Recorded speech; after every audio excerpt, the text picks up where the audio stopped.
La demanda en el uso de modelos 3D virtuales ha crecido de manera importante en los últimos años. Esto es debido a que la modelización tridimensional es una forma realista de transmitir datos volumétricos y geométricos con los que trabajamos habitualmente.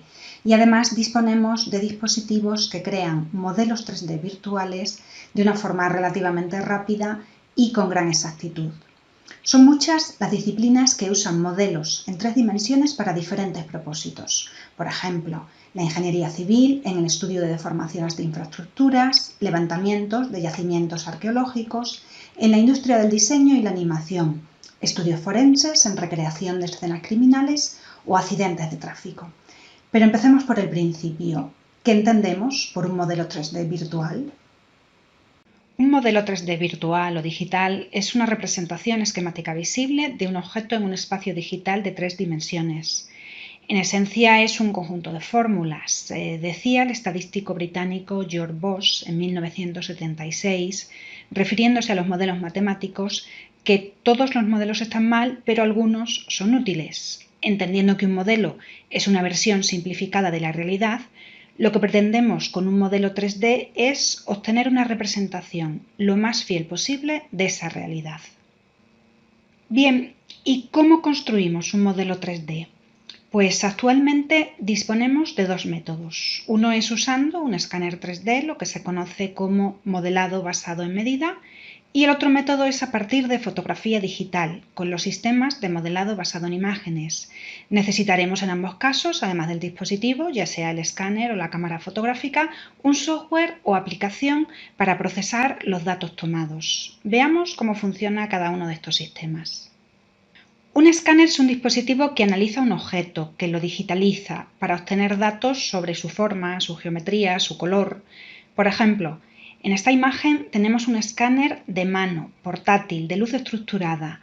Quiere decir esto que proyecta un patrón de luz sobre el objeto, como si fuera un código QR, y las deformaciones geométricas de dicho patrón, al moverse sobre la pieza, permiten a la aplicación calcular la ubicación de cada punto de la superficie del objeto.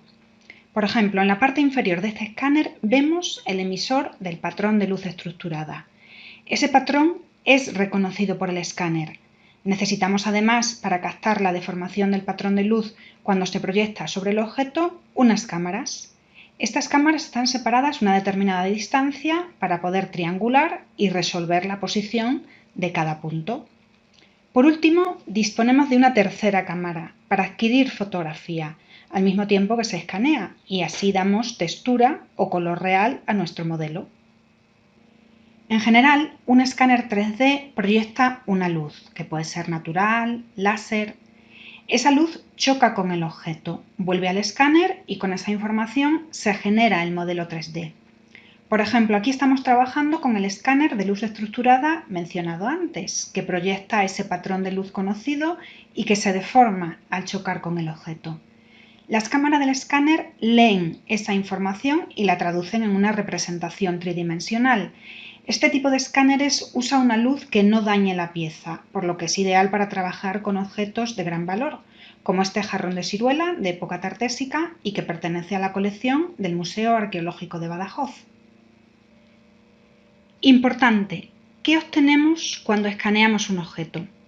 Pues un escaneo 3D genera en primer lugar una nube de puntos, que es un conjunto no organizado de puntos en 3 dimensiones. Ese conjunto de puntos supone una representación discreta de la superficie continua de un objeto, pero donde no están definidas las relaciones entre los diferentes puntos. Para solucionar este problema debemos unir los puntos. ¿Y cómo unimos los puntos? Pues triangulando, creando unas mallas de polígonos o mallas triangulares en lo que se conoce como reconstrucción de superficies. Para ello se usan diferentes algoritmos. Necesitamos mallar la nube de puntos para poder tratarla conjuntamente y que esos puntos tengan una relación entre sí. Vemos aquí en la imagen de la izquierda el mallado resultante con multitud de triángulos. En general se forman modelos 3D con miles y cientos de miles de puntos y triángulos. Por último, una vez que tenemos la malla, si además tenemos la información de color porque nuestro escáner dispone de una cámara fotográfica, podemos determinar los colores de la superficie del objeto y dar textura al mismo.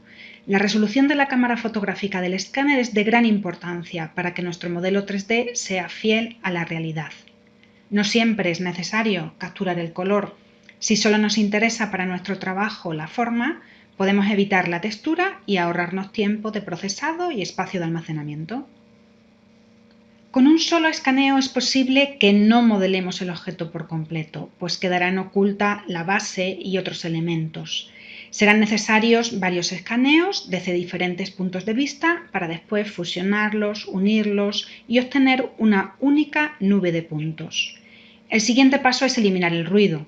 Como el escaneo es una captura masiva de información, escaneamos más de lo que necesitamos, todo lo que rodea el objeto, y procedemos a recortar lo que nos sobra.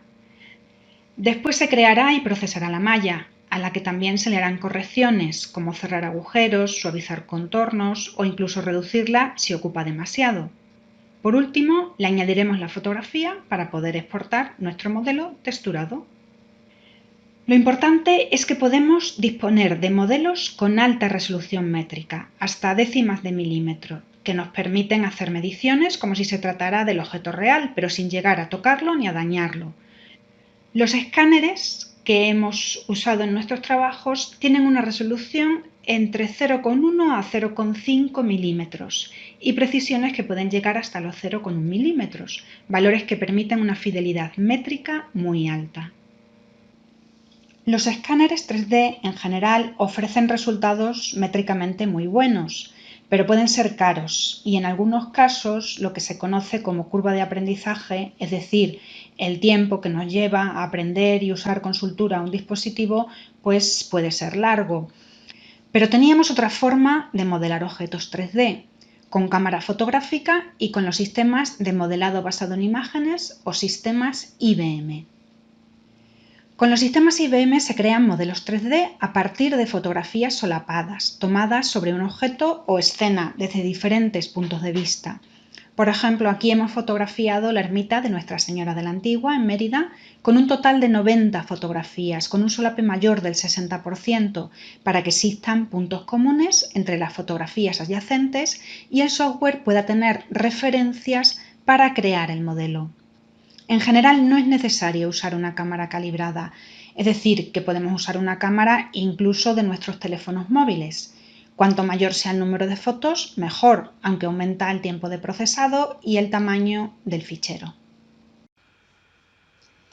Con todas esas fotografías y con el software apropiado, se extraen los elementos invariables de imágenes consecutivas y se resuelve la geometría del objeto de forma conjunta. Se aplican una serie de algoritmos que determinan los parámetros de la cámara y genera, al igual que ocurría con el escáner, una nube de puntos que posteriormente se malla y se le añade la textura. Existen diversas aplicaciones, tanto comerciales como gratuitas, que permiten de forma automatizada la generación de modelos 3D a partir de un conjunto de fotografías solapadas. Aquí estamos usando un software que se llama Agisoft Metasafe, que sigue un flujo de trabajo que ya hemos comentado. En primer lugar hay que subir las fotografías, se alinean, se construye una nube de puntos, en este caso una nube de puntos densa, se crea la malla y por último se le añade la textura. Necesitamos un número suficiente de imágenes solapadas para que encuentre la aplicación puntos comunes y resuelva el modelo. Todos estos rectángulos azules que tenemos aquí son las fotografías que se realizaron.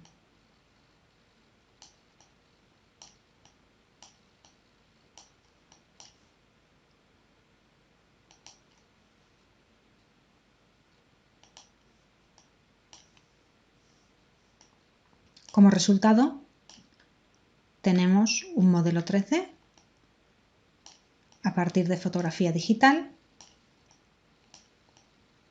que, se puede seguir depurando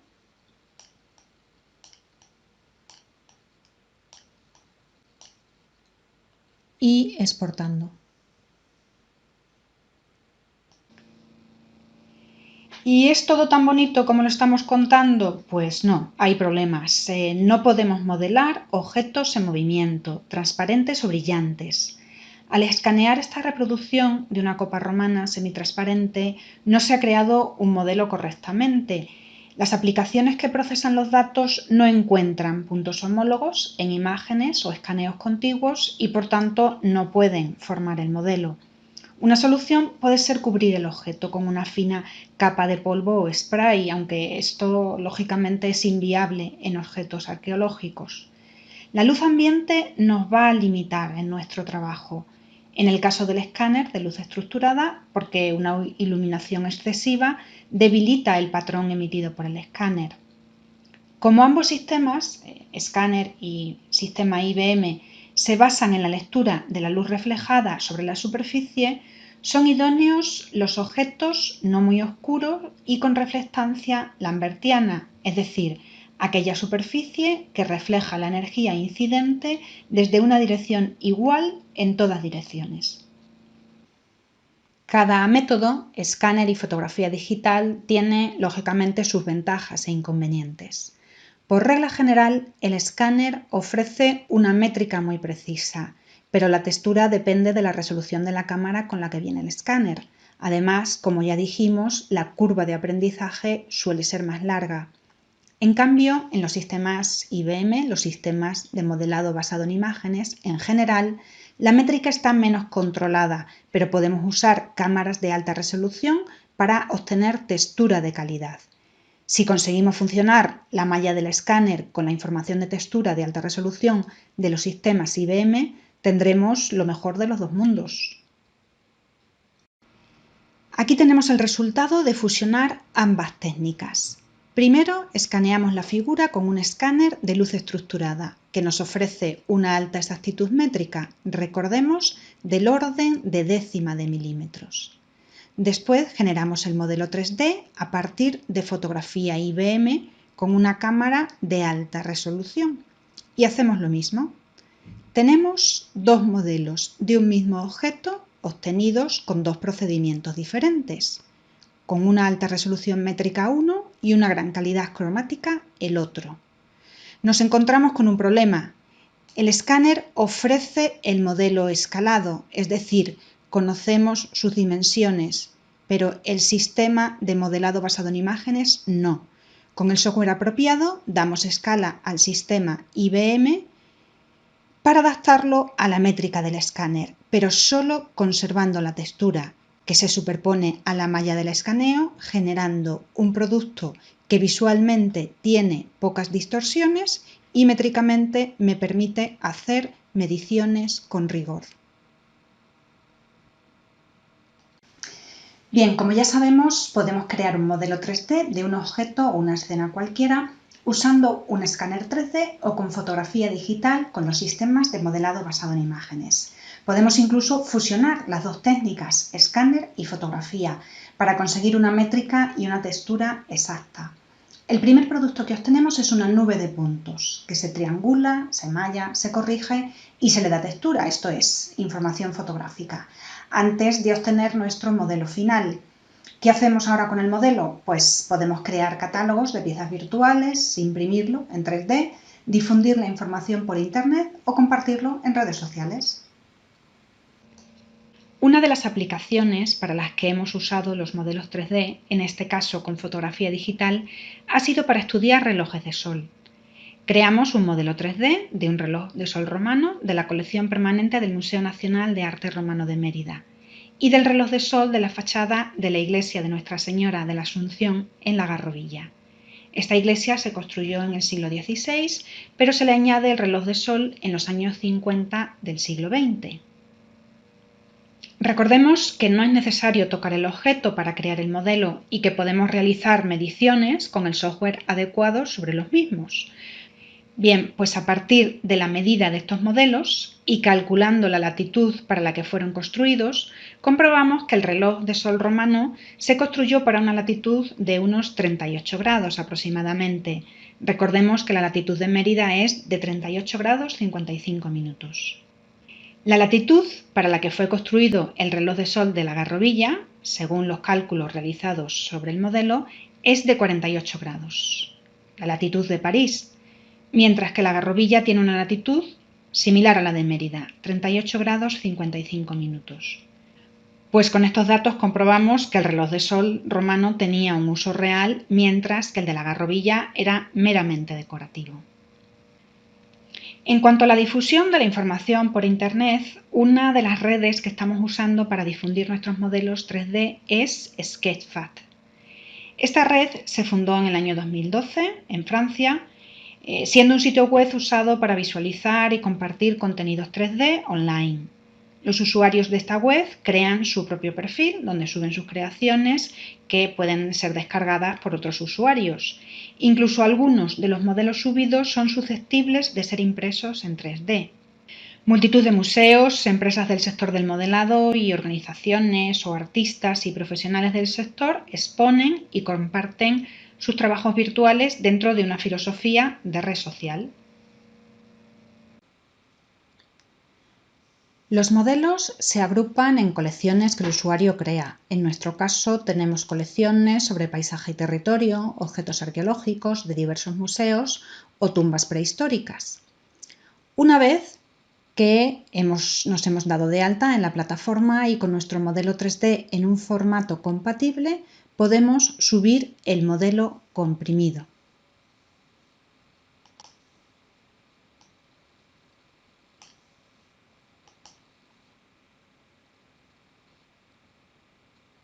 Por ejemplo, vamos a consultar un modelo creado junto con el Consorcio de Ciudad Monumental de Mérida, que es esta placa funeraria. Tras la carga y el procesamiento del modelo, es el momento de completar los metadatos, rellenando campos como título, descripción del modelo, tema y etiquetas para categorizarlo.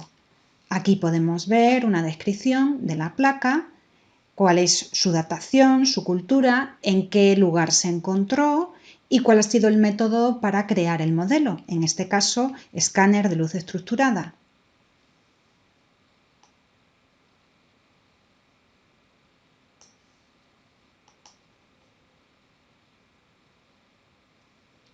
Podemos rotar el modelo. Podemos ampliarlo, reducirlo. Podemos incluir anotaciones.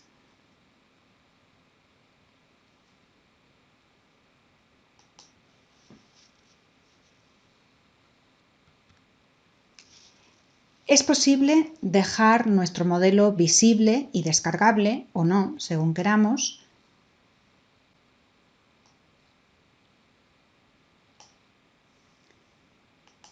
Y compartir esta información en nuestras redes sociales.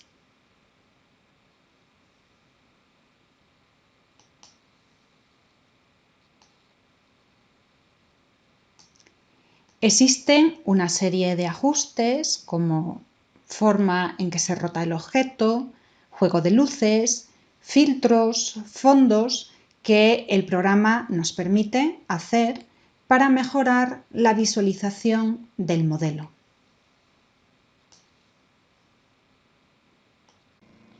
Otro ejemplo de aplicación de modelado 3D es esta escultura de un torso masculino. Es una escultura en mármol de unos 111 centímetros de altura y 80 de anchura, datada a mediados del siglo I. Procede del Templo de Diana en Mérida y se encuentra en el Museo Arqueológico de Sevilla. A partir de un escaneo de la figura original se obtiene un modelo digital que sirve para hacer una reproducción que ahora se encuentra en el Centro de Interpretación del Templo de Diana. La imagen de la izquierda corresponde al torso original, la imagen del centro es el modelo 3D creado y la imagen de la derecha es la reproducción a partir del modelo 3D y la que se puede ver en el centro de interpretación del Templo de Diana. Y son muchísimas más las aplicaciones donde podemos usar el modelado tridimensional de objetos y los profesionales que necesitan de ellos. Aquí hemos reseñado solo unas cuantas, pero es un sector en alza y que goza de buena salud. La variedad de dispositivos de modelado y las aplicaciones informáticas de diferente precio, incluso gratuitas, ayudan a que sea una técnica relativamente accesible. Es importante resaltar que un buen modelo debe ser fiel al original, tanto desde el punto de vista métrico como del color. Además, la difusión de la información está garantizada a través de Internet usando diferentes plataformas. Terminamos recordando al estadístico británico George Box cuando decía que todos los modelos matemáticos estaban mal, pero algunos eran útiles. Afortunadamente disponemos de técnicas y dispositivos que crean modelos tridimensionales que son muy útiles y que representan la realidad con un alto nivel de fidelidad. Gracias.